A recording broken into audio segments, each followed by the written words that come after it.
Sudarlun, setelah terungkap pembunuhan Asun beserta istri dan anaknya di ruko tempat tinggal mereka di Gampung Mulia, Kecamatan Kuta Alam, Banda Aceh, Uli Anggraini, salah seorang karyawan swasta yang menempati kos tepat di samping rumah Asun, kepada serambinews.com menyampaikan bahwa setelah kejadian pembunuhan itu terungkap, para penghuni kos mulai merasakan ketidaknyamanan.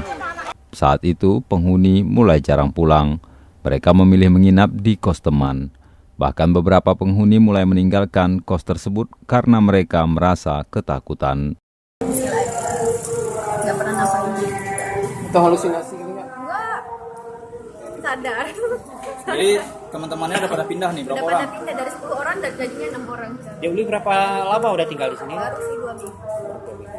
2 minggu tinggal sini setelah kejadian. Setelah kejadian, kita Tidak pindah juga. tidak ada aktivitas apa-apa di toko tuh setelah kejadian itu.